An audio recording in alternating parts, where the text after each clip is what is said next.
Hello, friends. This is the Aaron Zero Show, and this segment is called Today's Noise or Today's News. And what do we have in today's noise? Well, the Eppenstein files are still very much in the news, and every day there are new names that are popping up. And already we know some of the names from before: Prince Andrew, Mr. Bill Clinton, Bill Gates, and now another name popped up today that was Mr. Deepak Chopra. And I never expected to see that. Apparently, in an email to Mr. Eppenstein, he said God is a construct and that the girls are cute. So I don't know what that means.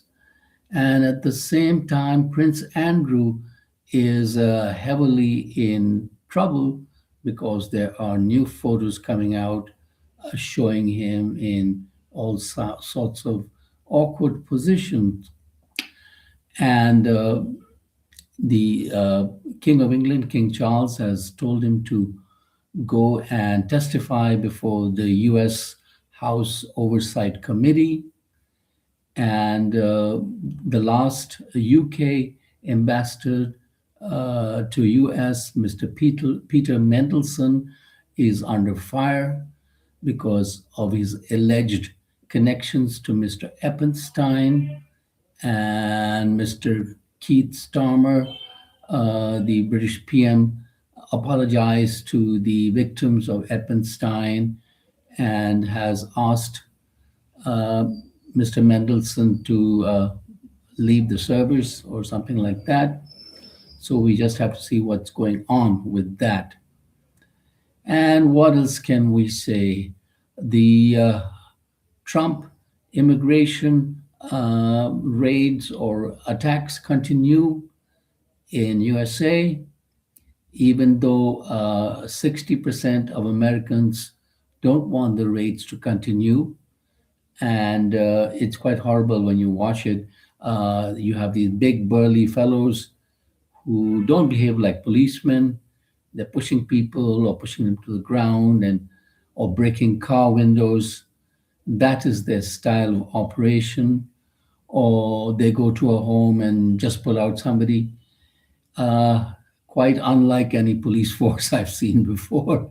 So they need a whole dose of new training. That's what I would say. And so 60% of Americans don't want the ICE raids to continue, and they want a pathway for illegal people there. And guess what? A lot of the illegal people are doing uh, necessary work for the US economy. They are farmhands picking the strawberries, the grapes, etc., which bring in the big bucks, and vegetables. And of course, you have janitorial work in the malls, in the restaurants, etc. So a lot of work is being done by these so-called illegal people. And because the immigration is a total circus, instead of having a simple format for these people to be legalized, they prefer, I think, to have them without status, so to speak, so that they can deport them whenever they feel like. And so this is what is going on just now. And of course, being hard on immigrants was Mr. Trump's promise to his MAGA supporters, and that is what he is doing. So day in after out, there are a lot of attacks on immigrants and innocent people, and even on U.S. citizens.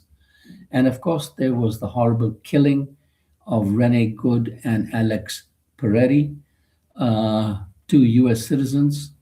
Rene Good was shot as she was trying to escape the ICE people, and Mr. Peretti was shot as he lay on the ground, and his legal firearm was removed from him, and then he was shot, which is really outrageous. That's all I can say. So those policemen have to be held accountable. And I don't know if they will be held accountable because I believe uh, According to some reports, police have qualified immunity, which sounds like a bunch of rubbish to me because if somebody murders somebody, how can you have qualified immunity? If a murderer goes and murders somebody, he's usually on death row. That's what happens unless there are some mitigating circumstances, like maybe a woman is being attacked by her husband or boyfriend and she shoots him or something like that, which is a different scenario totally. And what else do we have? On the India front, we have a lot to celebrate. So we believe European free trade agreement, which is going to open a lot of doors for Indian exporters. And I think this is almost a marriage of convenience for European Union and India. Both were being buffeted by the Trump tariffs. India at 50% and Europe at about 15 or 20%. And the going was not good, to put it briefly. And so EU and India have come to a good agreement, so it seems, and the rest remains to be seen. It will be a bonanza for Indian exporters, and it will be good if we have European investment in India, because India is a very fast growing economy, stated to grow at about 6 to 7% this year, could be more. And the most intriguing part of it is that a lot of the GDP of India is connected to consumer spending. So I think the best thing is to have more money in the Indian consumer's hand. And how do you do that? Well, by making the income taxes to zero, as they do in Dubai and all the Middle Eastern countries.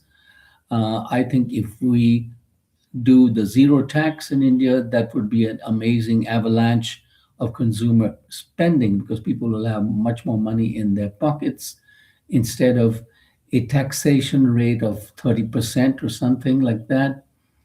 And it will raise the GDP. That is my humble opinion. I don't know, I may be wrong. I'm not an economist, but that is what I think would happen. And anyway, in spite of all that, there is increased mobility in the rural areas. People are having more income in the rural areas, doing some jobs and making some money and being able to buy a car or two-wheeler or whatever, or even the uh, normal conveniences of life like a refrigerator, gas, etc. So that shows that even rural India is on the move. And so the only way to give it a boost is to have less taxation. That is my feeling. Have more money in the hands of people, and people will not have to go to Dubai and live there. They'll park their money right here in India and enjoy it right here, which is what I consider to be a good idea. I don't know what the Prime Minister thinks. Of course, he's having a tough time just now in the Parliament and in the Lok Sabha and Rajya Sabha. You're having a lot of heated opposition attacks on him. And whatever you may think of Mr. Modi, at least allow him to have his speech in the parliament without heckling and whatnot, which I think is a very poor class of behavior. That's all I can say. We should behave in a better way. So let the prime minister have his speech, and then afterwards you can criticize him and say this and that and whatever. And but at least let him have his speech when he is speaking there and making his points. You may say it's all lies and this and that. Very good, but let him have his speech because he is the Prime Minister of India. So that much respect we should show to the leader of a country. That's my humble opinion. I may be wrong. Who knows? There are so many different opinions. And in local news, we had the horrible suicide pact of three young sisters who were totally wrapped up in the K-pop world, the Korean world, and would not talk to their parents and were watching the K-pop dramas and reels and music and wanted to marry Korean boys. And they were only 16, 14, and 12 years old, which is hardly the age to want to marry a Korean boy. I mean, you should be like maybe 30 or something like that and have seen enough of the world. Then, yes, you can make up your mind and go off to Korea and hopefully marry some Korean boy. But anyway, the long and short of it is that these three young girls went and committed suicide. They went and jumped off their balcony, which I think is a very cautionary tale. And in this time when a lot of countries, Australia, UK, and etc., are trying to put a ban on young people going on social media, I think the same should be done in India. And people should not be allowed on social media until they're 16 or over 16. That is my feeling. Useless, unnecessary waste of life. That's what I would say. And unfortunately, one of the main problems then in that story is that they were always at home, not going to school. So that is itself is a red flag. You have to send children out to school and keep their minds occupied. They cannot be sitting at home all day and then all these things happen. So that is the story of Delhi. And the Delhi weather is slowly becoming better. The air pollution is slowly becoming better. And the Delhi government is putting into place a lot of pollution control measures. So let's see if they will work. And they also are putting in measures for better water supply, uh, spending crores of rupees on the Chandarwal water treatment plant, and that was supposed to provide more water for the east, west, and central Delhi areas.